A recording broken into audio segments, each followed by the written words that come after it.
Well, I concur, David. All right. That's our show for today, folks. You're listening to the Help Me with HIPAA podcast, where HIPAA and humor collide to make learning fun. Your delightful hosts are Donna Grindle and David Sims. Relax. HIPAA help is on the way. Welcome to the Help Me with HIPAA podcast. My name is David Sims of HIPAA for MSPs, and joining me is Donna Grindle of Carden. What's up, Donna? I am ready for the day to be over and go take a nap. I think that's really because you've already gotten on to me for yawning while we're talking. So hopefully I'll make it through this and we can't say that word again because it'll make me do it. Yeah. So this episode comes out Black Friday. I know. Yeah. So be careful. Scammers are out. I know, for real. They're everywhere.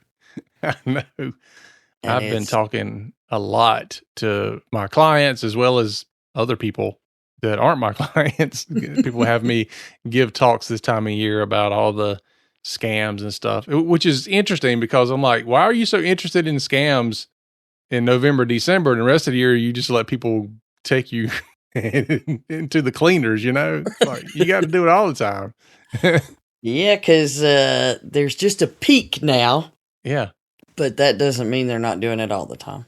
No, not at all. And if the only time of year you're looking out for it is during the holidays, then, oh well. Yeah, and people fall for stuff during the holidays, though. They're it's like they're more likely. But again, we talk about every holiday. Mm-hmm. Yeah. Every holiday. You know, as a criminal going into it, that there's a high likelihood that an Amazon phishing email is going to work at this time of year, or a credit card email. You know, the other holidays you're kind of taking, you know, maybe not, whatever, but you're almost guaranteed. Yeah. That you're going to get somebody. Well, and they throw out a huge net because there are so many people that they have access through all these data breaches. Mm-hmm. You know, that data is getting chopped up and sold in so many ways. It's sad. Yeah. Yep. But that's what we're here to talk about, isn't it? How sad data breaches are. Yep. Because I know that everybody's driving around. They're doing their Black Friday thing. They're shopping. They probably have, you know, some food coma happening from yesterday. And if you're like us, you're probably eating leftovers for several days. Well, you know, that's one of the good things is, you know, when you're not like the main location of the big meals, mm-hmm. you don't end up with as much, which is great. Yeah, that's true. But on the flip side, you know, you're like, well, I didn't buy any crap because I didn't know for sure where I was going to be or how much I was going to have. Yeah. Well, we usually do Thanksgiving at my parents' house, and I live 2 doors down from them. So, such a trek. Yeah. It is. It is far enough to drive, but it is still 2 doors down. Well, 2 doors is relevant out where you live, right? Yeah, no. You can walk, but, you know, it's easier to drive. But yeah, the parents will call and they're like, you're coming over for lunch today, right? Which is code for, we have a lot of food. And you need to come eat some of it. Mm-hmm. So yeah, we'll be doing all that. And then of course, Cyber Monday's coming up. So the busiest day of the year for shopping, certainly not the busiest day of the year for you getting any productivity out of your employees.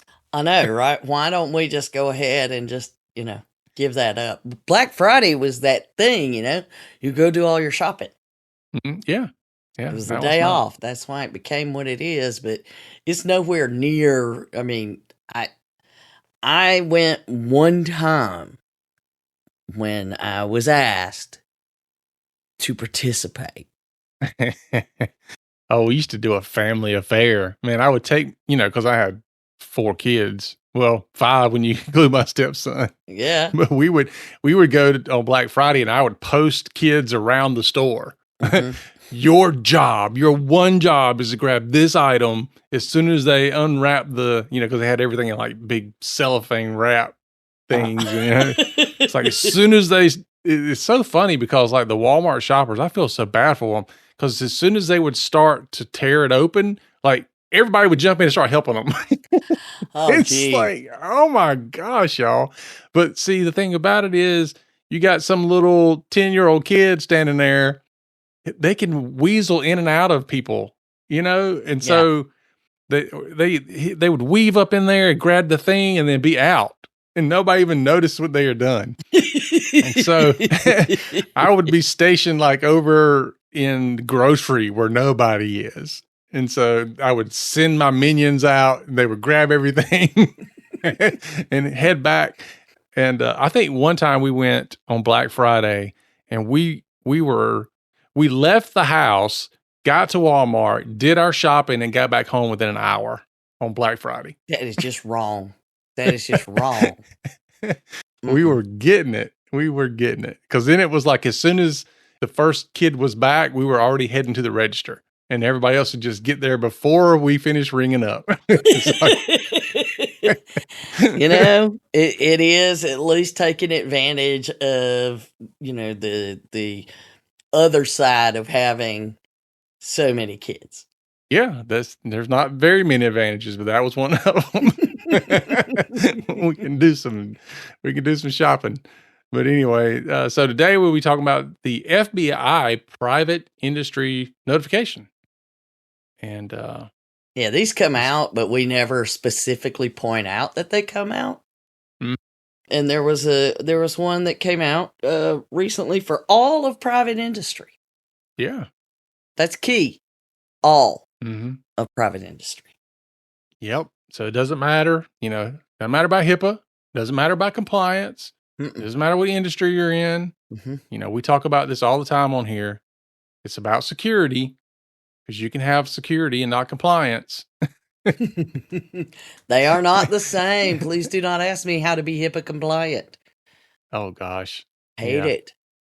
Yeah. Well, we talk oftentimes about how are you looking at your organization? Like, are you looking at it from the standpoint of compliance? I'm just trying to meet compliance requirements. Are you looking at it from security? I'm trying to be more secure and I'm not worried about compliance. Or my favorite, are you looking at it from the area of risks? Yes. And so as long as you are mitigating these risks, of which compliance and security are both in that bucket, I think it's a better holistic approach. Well, I concur, David. All right. That's our show for today, folks. So, in all honesty, though, of the things that I am thankful for, I am certainly thankful for our donors and our listeners. Yes. So, a heartfelt thank you. Yeah, that sounded so sincere, David. And now that I've said that, I will let you take everybody to the briefs. So, as I said earlier today, this is the most cringeworthy part of the episode for Carla. I know. HIPAA briefs, man. She's like, I don't know what you guys are going to say.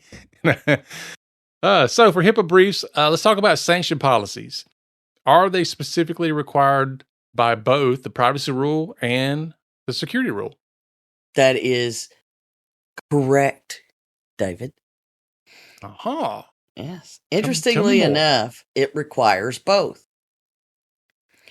And, so the law uses the term covered entity, but they added earlier in there where it says, business associates. So here's the privacy rule says that entities need to have and apply sanctions against members of its workforce who fail to comply with the privacy policies and procedures of the covered entity or the requirements of the privacy rule or the breach notification rule of this part. Now, it is key to note there, it's two reasons you should sanction. One, violation of policies and procedures, but two, just flat out violation of the rule. Note to self. And then the security rule says that they should apply appropriate sanctions against workforce members who fail to comply with the security policies and procedures of the covered entity or business associate. So while the privacy rule and the breach notification rule kind of have some specifics, as we well know and hear often, there are not a ton of specifics in the security rule. So it simply says the security policies and procedures. But I highly recommend when we ask, what's your sanction policy? Do you have one? Well, yeah, we say that you could be, you will be sanctioned up to and including termination. Yeah. Yeah, but we don't recommend that anymore after a case came out where an employee argued that, how am I to know which violation warrants dismissal and which ones don't? Because the thing that you're firing me for, was their argument, I didn't know it was bad enough to actually be fired. So there you have it. That's why you don't want one of those anymore, because it's a fair question. Yeah. How do I know which one's bad enough to get fired versus, just you randomly deciding, well, I don't like you today, so I'm going to fire you because of this HIPAA policy. So it covers you in two ways. Is it bad or is it like bad? How bad is it? Well, I didn't notice you say anything about the often used but non-existent exception of you can't write up the CEO or the doctor. Yeah, the law didn't include any kind of concern for that, because it says the CEO, the owner, all people fall under workforce, and all of the workforce should be subject to the rules. But we've seen that come up before. Mm-hmm. Or the she's worked here for 25 years. I can't do that. Yeah, that's my favorite. Because, I've worked here for 25 years, so the rules don't apply to me, is what we're basically saying. And often that's what people do, is they say the rules don't apply to them. Mm-hmm. For whatever reason. I'm too valuable for you to do that to me. Mm-hmm. Yeah. Those people usually have a lot of acronyms after their names.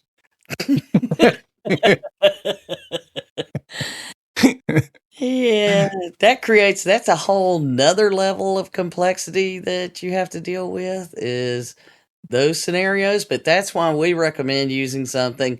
We have a matrix, and we give it to you as an example, because it has, here's some cut and dried, how many times, what kind of this, a matrix.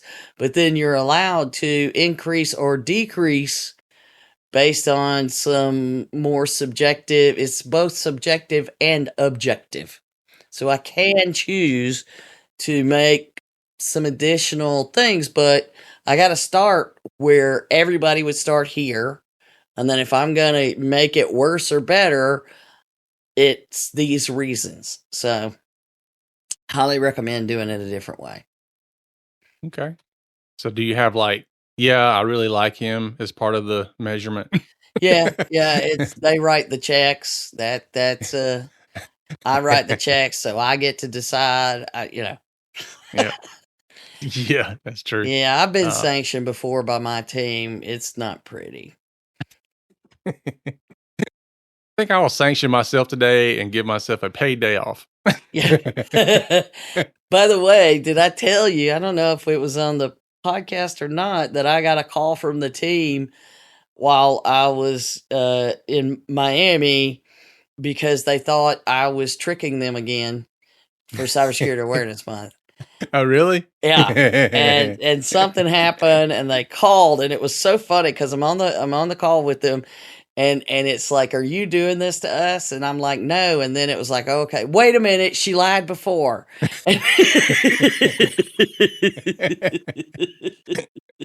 They'll never let you live that down. No, when I've done it more than once. So yeah, it was a fair question. However, I was not lying. I was like, I've been too busy. Yeah. I'm telling you, folks, if you've never pen tested your users, like social engineering and all that. It's worth the money. Yeah, it is. Just to get their attention the way it does. I mean, your folks still remember it just like mine, right? Oh yeah, absolutely. The hardest thing is trying to keep your mouth shut and not laughing when everything's going on around you, and everybody's looking to you like, "What do we do?" And you're like, "Well, just do what we're supposed to." You know, you're not freaking out with everybody else because you know what's going on. But which anyway, they now say should have been a clue. Which, again, the fact that I'm like, no, I didn't do it, only made it worse. You know? Yeah, and they became more paranoid. What the fun part was everybody running around going, okay, change passwords everywhere, reset MFA codes. I mean, they're doing all this work, and I'm like, oh man. But you're seeing that your policies worked. I know they did work, but there was a part of me that was like, oh, how many hours did we tie up doing things we didn't have to do? Well, you always talk about the importance of testing your incident response. Yeah. Oh, I mean, like I said, it was worth it. It was worth it for a lot of reasons and all that. But it's, you know, you can't say, oh, don't worry about it. Don't worry about resetting everybody's MFA and all that. Just leave it alone. It's okay. You can't do it. You got to sit back and go with it. And it's like, you know, I'm changing all my passwords and I'm changing all my stuff. And I'm like, No, I will say some of it I said, oh, I already changed mine. Oh, see, I didn't think about that. Well, when we knew, you know, at a certain point. Now, there were some things where I'm like, I'm still not sure it's our attacker. Anyway, back to HIPAA. Say what? Yeah. So October 2023, the OCR Cybersecurity Newsletter talks about, guess what? Sanction policy. Yeah. Yeah, they say clearly in their newsletter. And I thought it was interesting, the timeliness of it, which makes me think, you know, usually these things are precipitated by something, which you find out a few months later. Yeah.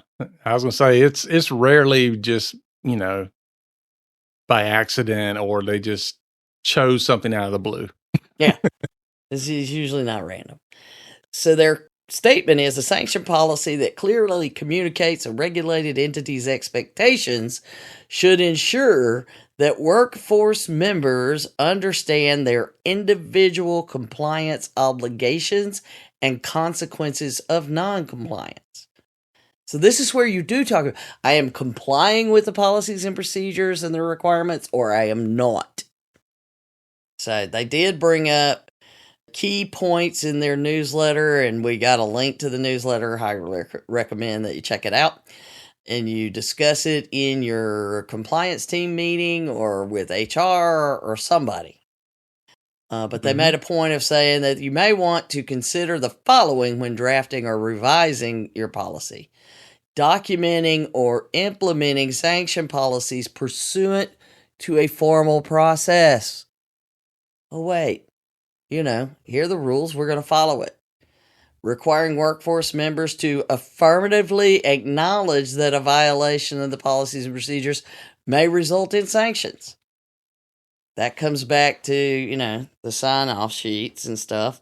Documenting the sanction process, including the personnel involved, the procedural steps, the time period, the reasons for the sanction, and the final outcome of an investigation. And then they add a little note.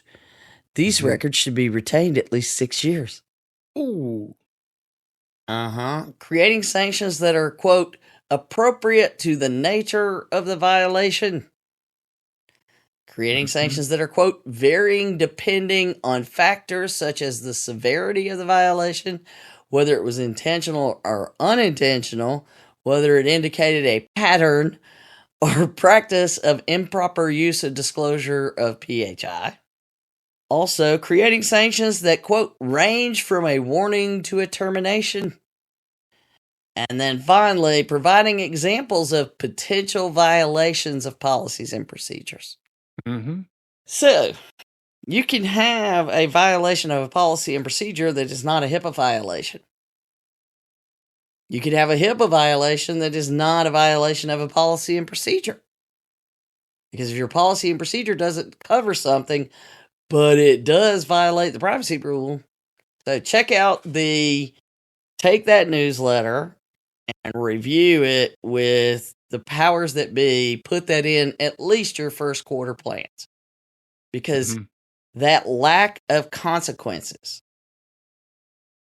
I always say, generally I'm saying this when I'm planning something fun.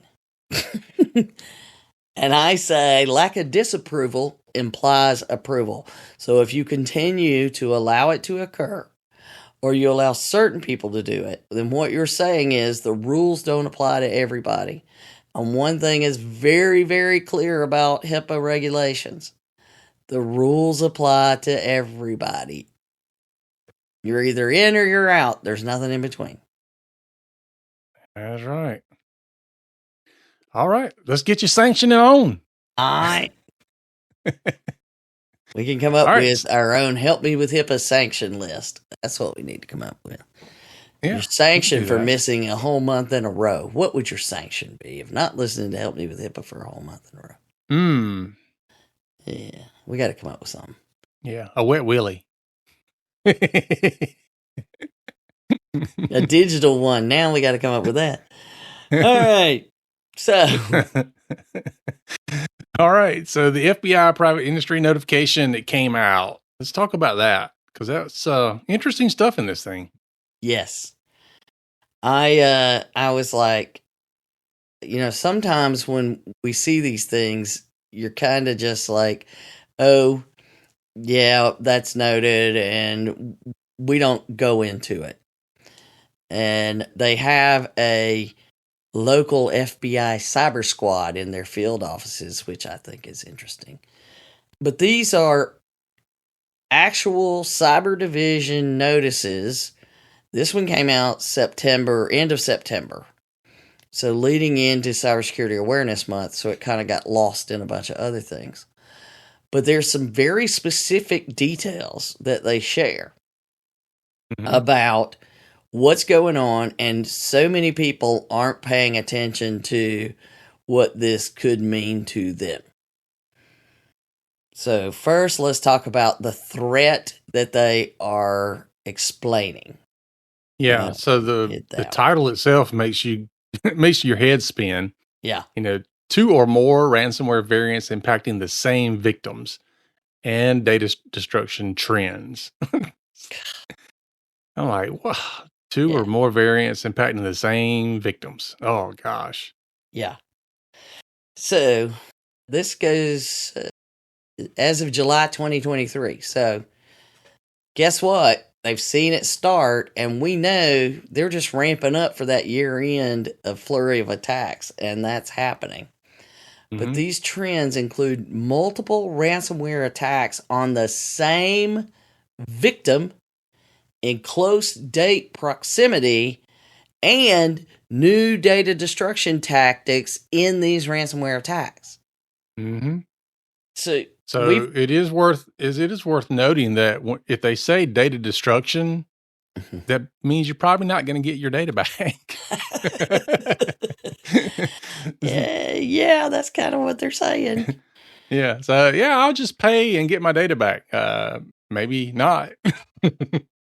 And so this is the scary thing is that, and this goes against the ones who, we just restore from backup and keep going.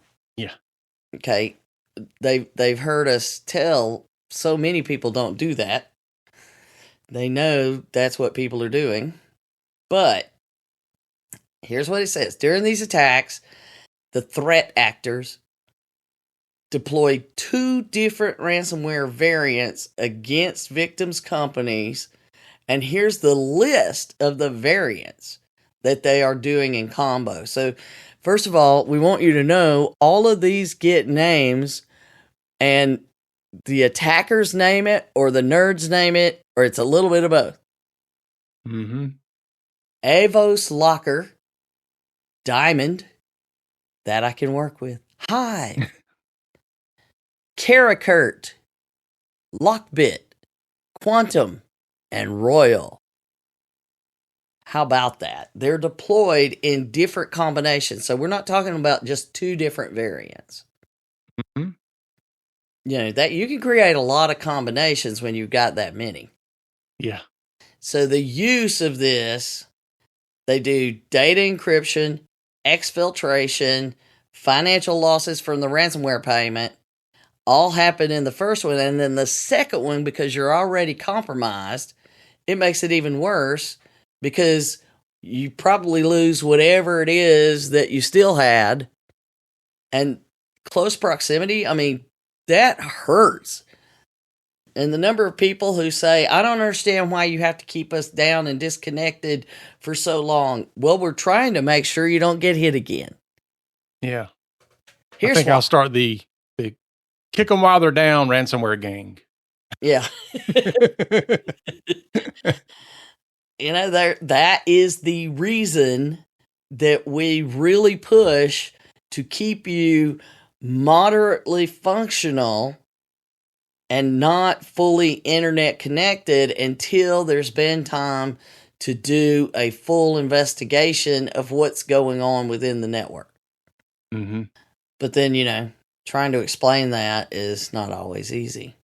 Yeah. The other part of that is, again, and I mention this an awful lot, but the landscape changes for cybersecurity so fast. And I know from the IT side, I don't like having to go back to my clients and saying, yeah, remember when I told you last year, this is all you needed? Well, that's not the case anymore. Yeah, I know. Because for me, it just kind of feels like I'm constantly trying to upsell them things. And when truthfully, it's like, no, you have to keep adding to what you're protecting and how you're protecting it. And unfortunately, it just changes frequently. Mm-hmm. And so it's not, you're not going to, hey, let's start this cybersecurity budget thing and it's going to always remain the same. It's unfortunately not. It's going to continue to grow. Now there will be things that you can, kill off this thing and add this other thing and all that, but it just changes. It changes fast. There's so many ways in. You can't just be prepared for. I can't just lock one door and reinforce that door and put all these other things around that door. In the meantime, there's 15 other doors opening and closing constantly. Yeah. I saw a post over the weekend. This MSP was kind of ranting about multi-factor authentication. He's like, I've got clients that are on multi-factor authentication. They're being authenticated through certificate authenticity. And he had it set up really well. He's like, and they're still getting their accounts breached. And he's like, what, is it just stopping people who are low-level criminals and anybody else that has an ounce of know-how or can pay, ransomware as a service type fees? I mean, he's frustrated because he's trying his best to protect his clients and people are still getting through the best protections that he's putting out there. Yeah, and it's definitely one of those things where you really want to understand every single detail about what he has in place. Yeah. Well, not only that, but to the point of some people that were responding to him, they were like, well, unless you know exactly what happened, the people that are supposed to be inside doing the work, if they're just letting people in, there's nothing you can do about that a lot of times. Yeah. Now, there's obviously things you can put in place to help with that, but it's like anything else. If I give you a key to my house, I can't complain because you used it to get in. Well, so often I give a code to this security system to X person, and then they tell another person right there, your security's failed. Yeah. And that's where the problem comes in. Mm-hmm. So here's the scary thing. In early 2022, multiple groups, meaning multiple different ransomware gangs, increased use of a custom data theft wiper tool and malware all together to pressure victims to negotiate. So they would add code to a a tool to prevent, you couldn't detect it. Yeah. So they put a wrapper around it so it looks real and innocuous, and then boom, it explodes. So they put that in there, and then malware has these data wipers is another thing, and it'll just sit there with a timer on it. It's a time bomb. Mm-hmm. And then it corrupts the data periodically. It's just sitting there, and you don't know it's happening, number one, until, just alternating, turning itself on and off, doing damage until the damage is widespread and bad. Yeah. And then you're like, hey, just recover from the backup from last week, not knowing that it's been running for 6 months. Uh-huh. Exactly. So this is why it's so important to know the difference between IT and security. Mm-hmm. IT can get you back up and running, but they cannot use the tools or know the tactics to be sure that stuff's not hanging out there. And even the cybersecurity people will tell you they're not sure. Yeah. Except for this one guy, he has 100% security. I know, right? 100% secured. No! Cannot allow that to occur. Not even near me. It's like I have to get up and walk out. So let's talk about some of the mitigations, because, that's where I want to come in. Like, Yes. it's all great that you scare me, Donna. Now tell me how to deal with it. Fix it. And the good news is that's what's in this FBI release. So they say, here are the things that you should do. Yeah. And I'll say that some of these are easy to say, not as easy to do. Right. And you've got the left of boom and right of boom that you got to Yep. worry about. And we got Yeah, everybody going to learn that left of boom, right of boom. My question is, when they've been in there a long time, where's boom? Is boom when you know they're there or when they got there? Well, I guess in this case, since we're talking about somebody got hit twice, really you got a boom and then you have an echo. Yeah. I mean, they're saying that when they talk about dual hits, that you're hit again, it's like within 10 days or less. But they're saying that a lot of these actually occurred within 48 hours. So you got a boom. You got the earthquake and then the volcano is what you got. Mm-hmm. Wow. Yeah. Yeah. So number one on their list here, maintaining offline backups of data, or some people call it air gapped. Mm-hmm. That's, it's funny because, we did that way back in the day. Yeah. And then we evolved Mm-hmm. to where we didn't have to have offline backups. And now everybody's like, oh, you know what? That was a good idea. Let's go back. Isn't that the way a lot of it happens, though? It's like everything's working. Now we're going to get better. Wait a minute. There was a good part of. Let's go back to that good thing that was part of what we used to do. Yeah. So, as great as backups are these days and how they're, instant backups, that always drove me crazy, because it's like, my backups are instant. I'm like, yeah, so are your problems. Well, and that's the point I make in the second one. Ensure all data backup is encrypted so that your And backups immutable. are encrypted. But the immutable part is the one that people often forget, that you can't just delete it. And then the final piece is also make sure it's not already infected. Yeah. Yeah. That is a thing. So, Mhm. and this is, we can talk a lot about backups, but you could get into certainly understanding what versioning is and those types of things, so that you understand how all that works. But it's definitely a big conversation to have. And you should be having those conversations with whoever Mhm. your backup vendor is. Don't just, oh, I got backups. I get on my soapbox about backups. Oh, yeah. Me too. Even before all of this madness, when we were doing the old school stuff, when it came to backups, I was always worried about data integrity. Mhm. And what if somebody did malicious stuff or accidentally did things or got the wrong authority.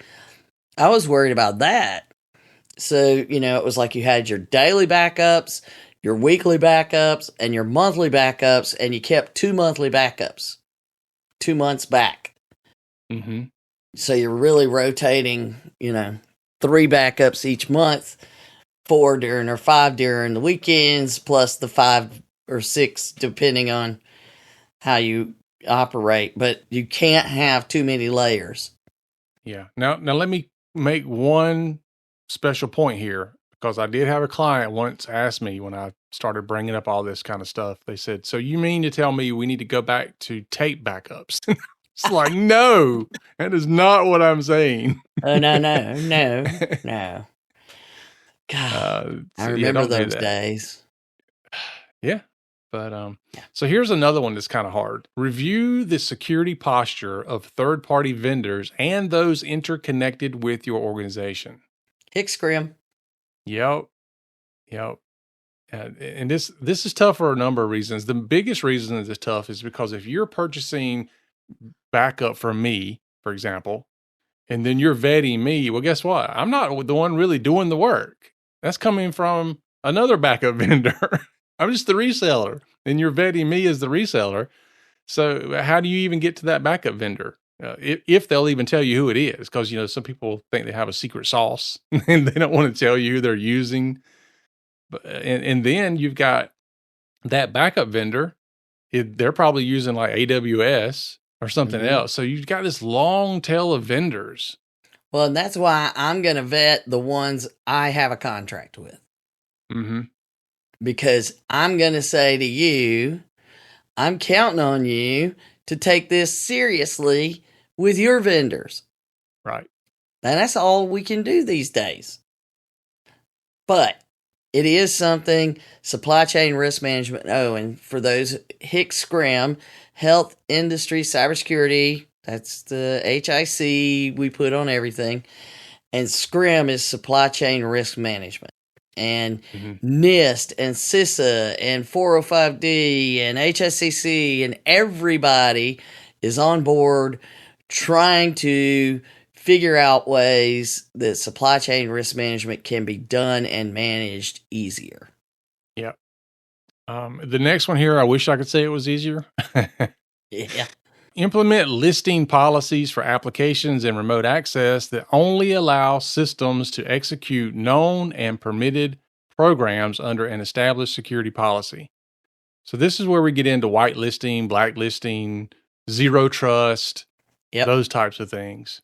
Yeah, and that is of all the things. I know when we were working, I don't remember which 405D project, but there was one where they wanted us to write about or talk about whitelisting, and you're like, it's not as easy as one would think. No, absolutely not. All right. This one you would hope would be a little bit easier. Document and monitor external remote connections. Yeah. One would think, yeah. Yeah. Not so much though, because a lot of times, especially in the day of hooking data to each other and API calls and all this, oh my gosh. You don't really realize how many remote connections you might have, especially how easy it is for somebody to log into like their Google Mail account or their Microsoft 365 account, and they're putting these plugins in place and all these cool things that give you automation and connections into other stuff. And next thing you know, you've got all these remote connections that are happening into your organization. I know. I love my automation, but it gives me the willies to sit and think about what all's connected. Yeah. The technical term, the willies. The willies. That's even worse. And lastly here on this portion of it, what would you expect? Nothing more than implementing a recovery plan. That is correct. Backup is not about backup. It is about restore. Yep. So maintain and retain multiple copies of your data or your servers in a physically separate, segmented, secure location. So that could be a hard drive, other kind of storage device, even the cloud. So, you can back up to multiple cloud vendors even. So there's all kind of ways to do it. And that's why I say having that conversation about backup, it's a big one. And you need to know the right questions to ask. Now, the next one. Oh, man. Identity and access management, or IAM, as they call it. I love the way that you give it. I am what I am and what I am. Never mind. So there is something very cool here that I'm happy to see. All right. On the very first section, it require all accounts with password logins, and that includes service accounts, admin accounts, domain admin, all of this, to comply with the NIST standards for developing and managing password policies. That's great. Mm-hmm. But it's also using the new guidance, which has been out and we've been trying to get people to convert to for years. Mm-hmm. Longer passwords, at least 8 characters. If you're still using 8 characters, if you're using 8-character password, even MFA ain't going to help you because something else is going to fall apart. But no more than 64 characters. Now we're talking. And then it's store it in a hash format using industry-recognized password managers. Mm-hmm. Then add password user salts, which that's more of a technical thing. Avoid reusing passwords. We've gone through that over and over. Implement the multiple failed login account lockouts. Also good. Disable password hints. Because you could be social engineered out of those in a heartbeat. In a heartbeat. Well, here's what I do. I think you do this as well. So here's my thing. If you're going to have the password hints or the answer these questions to get into your bank account, I always love those. Yeah. The way I handle it, and I think you do the same, is I will pick the question because, you have to pick the question out of a list. You can't just come up with something. Uh-huh. And then I'll give it some random answer that has nothing to do with the question.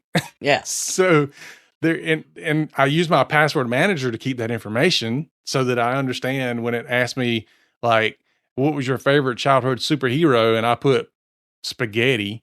Yeah. Because I won't remember that whenever I have to use it. I won't know that answer. Yeah. But if somebody tries to socially engineer me, I'm not going to give them the right answer because the answer doesn't match the question. That's how I use it. Yeah. And the bigger picture of those hints is so many of them you could find just by going out on social media. Mm-hmm. Yeah. Where did you graduate from high school? What was your high school mascot? Yeah, exactly. Come on now. And I can't, even if I'm not putting that out there, it's out there. Yeah. Or even something like the childhood superhero. Honestly, you could probably pick 3 and it'll be one of those 3. Like it's Batman, Superman, or Spider-Man or something like that, Yeah. No, I'm not going to tell you the answer I use, but yeah, it's not Batman, Superman, or Spider-Man. It's none of those. Wonder Woman. It's not, no. Yeah. So the Powder Puff Girls, whatever they're called. My Little Pony. Okay, but this is the one I'm excited to see. Is refrain from requiring password changes more frequently than once per year unless a password is known or is suspected to be compromised. Yeah. Let's get away from that every 90 days because that just makes it worse. That puts passwords on the back of keyboards and on the monitors. Mm-hmm. So, the new guidance, NIST guidance, suggests favoring longer passwords, which we call passphrases, so that we get across the point that it should be a phrase, it should be long, not a word, instead of requiring regular and frequent password resets. They are more likely to result in users developing password patterns that cyber criminals can easily decipher. 1, 2, 3. Yeah. 1 exclamation point, 2 exclamation points, 3 exclamation And then the final one, require administrator credentials to install software which your clients complain about all the time. All the time. So you can just, anytime they do, you send them that, you highlight that line. Yep, they do. It is, on the previous one, though, it is something that we should note that it does say that you should not change your password but once a year unless it is known or suspected to be compromised. So how would we know or suspect that it's going to be compromised unless you're monitoring those accounts? Mm-hmm. So dark web scans, email compromised list to get on to see if that has been compromised. Mm-hmm. All those things you have to do. I mean, you've got to take some responsibility for your own cyber hygiene. Can't just pawn it off on somebody else. Yeah.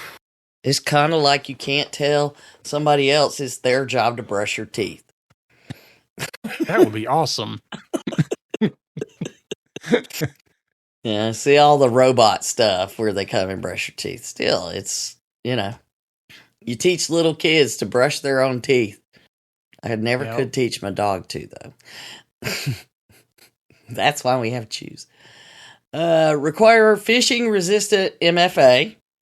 Okay, so, the important things for VPNs and critical systems and webmail and all of that, at least do that. Mm-hmm. Watch, this is one that's good. Monitor domain controllers, servers, workstations, and Active Directories for new and or unrecognized accounts. Mm-hmm. That is a very good practice. Auditing the user account privileges and configure access controls according to the principle of least privilege. Well, guess what? That is called minimum uses and disclosures. I only need access to exactly what I need, nothing more. Mm-hmm. Time-based accounts, the access provisions, that's taking us down a whole new thing, but that's really for admin level and higher. And then we get into controls and architecture of your networks, because we're running long here, and there is several more to go through here, but this is where it starts to get a bit technical. Network segmentation. Please ask about it. If you have a flat network, everything can see everything and everything can talk to everything, which is great until you don't want everything to see everything and everything to talk to everything. Yeah. Hide. There's no place to hide. There's no panic room.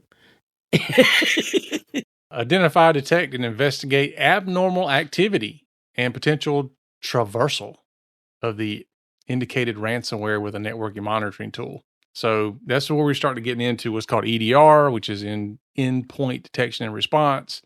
And honestly, a lot of these things, if you haven't noticed yet, are things that probably need to be provided by either your IT department or your outsourced IT or MSP, which is to also say, if you take this, what is this, a 5-page document, and you go to your MSP, or if you're shopping for an MSP, you're like, here, can you do these things? Or how many of these things can you do?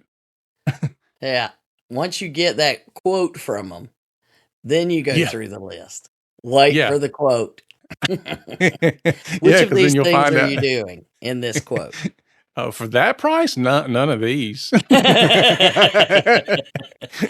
This is my get my foot in the door. Yeah, this is my get my foot in the door price.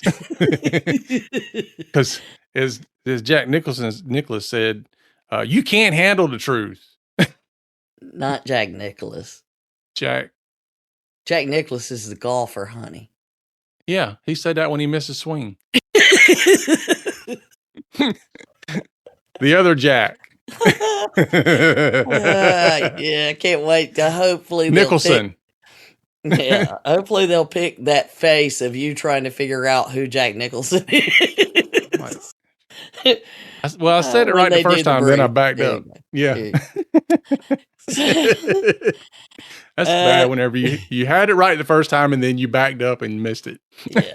Backed up and ran over the thing you missed. Yeah. But you missed that hole. Back up and run over it again. Okay. Bloop, bloop, bloop. Yep, I guess it was a hole. Install, regularly update, and enable real-time detection and antivirus software on all hosts. That is another thing. On all hosts. And this gets back to things with those medical devices that you can't monitor. Yep. And then this is one. Secure and closely monitor remote desktop protocol use. Please. How about don't use it? Please. Please. But I will say even if it's not RDP, which this is specifically mentioning RDP, but any remote access you should secure and closely monitor. Any and all remote access tools. Well, and watch for them being used. Just because they're there and I think they're secure doesn't mean that I can assume all use of them is not malicious. Yep. And then on the last section here, vulnerability and configuration management. How about that? Yes. So now we're talking about keeping all your operating system, software, and firmware up to date. We have discussed that once or 100 times. Yeah. I think it's been 100 or maybe 434. But anyway, disable unused ports. That doesn't happen often.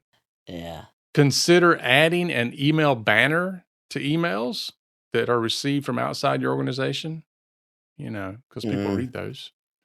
I know that to me, if it becomes something I see all the time. Yeah. If most of my emails are internal, that's different. Mm-hmm. Then I see that working. But if they're not, it's a whole different ballgame. Now, I do see that by default in my 365 emails, and I think they come do it in Google too, where it'll say like external, external outside source, outside your organization or whatever. Disabling hyperlinks in your received emails. Disable command line and scripting activities and permissions. Yeah, that would be. Ensure devices are properly configured and that security features are enabled. Because, you would think it would be by default, but not so much. Disable ports and protocols that are not being used. And again, specifically mentions RDP protocol port 3389. Restrict. And let me say something about that too, because you can change the port to be something else. So don't think that security by obscurity is really getting you that far. Because if you change it from port 3389, a port scanner will still see it. They're still going to see it and still recognize what probe it accepted. Yeah. So, don't do that. Restrict SMB, which is a protocol within your network, used for sharing and things like that. So make sure if you're not going to use it, make sure that's disabled, remove it, do whatever. And get rid of version 1 if you have that on there, because they definitely. Yep. So there it is. So that's a really comprehensive list of things to do for mitigations. And if you do a lot of these, and these map across to NIST, they map across to Hiccup and all these other things. But if you did all these things, you'd be pretty solid. Well, and I went and pulled a couple of different things to compare it to. One is an article that came out in July 2022 from Stay Safe Online. Common cybersecurity misconceptions held by small and medium-sized businesses, or organizations rather. Almost everything on the misconceptions can correlate to recommendations. And, things like compliance is enough for security. No, it's not. New software and devices are automatically secure when I buy them. No. So those kind of things. And then another one that I had pulled, and then I realized it's from the FTC, and it says, Start with Security, a guide for business, right? Mm-hmm.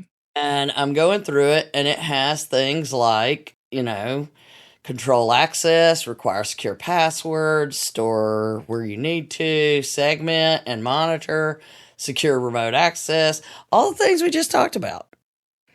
Down to number 10, which is secure paper, physical media, and devices. So all of these kinds of things. And then I realized it was from June 2015.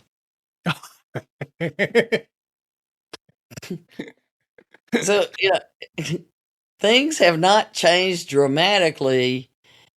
One moment we're talking about how things constantly change, but in the other side, they don't change. In that, if you really stayed on top of doing all these things and paying attention, then it would be a whole lot less likely that you're going to suffer the way some of these victims do. Mm-hmm. And some of it is complicated, but it is not just a technology thing. It is not something you can just, we outsource it so we don't have to worry about it anymore. And understanding that, it could come from the inside. The inside people could be letting in the external people. So you're just worried about it in the old way. But the bottom line here, when I realized, it's a lot of the same things and it's 10 years old, maybe we've said all that could be said, David. Yep. Well, we're still waiting on people to do the basics. So yeah, let's start with a risk analysis and evaluate where we are and what needs to happen. That's key, but we got to start somewhere. Well, there's always new people entering the healthcare field. And so as much as you and I would love to say that we can move on to bigger and better things, we'll still be pounding the same drum over and over and over again because it has to be done. Well, then I'm all done, David. I don't want to bang on the drum. So there all you day. go. I know you don't want to work. So there you go. Be thankful you have a job on this Black Friday.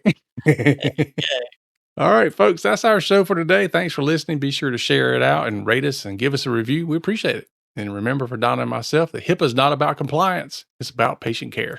You've been listening to the Help Me with HIPAA podcast, hosted by Donna Grindle and David Sims. The show created to help you with HIPAA. For more information or to ask us a question, visit our website at helpmewithhipaa.com. Neither Donna Grindle or David Sims are attorneys, and they do not offer binding legal advice concerning regulatory compliance. The information in this podcast should not be relied upon or construed as legal advice in any way. Consult your attorney for legal advice concerning compliance with HIPAA regulations.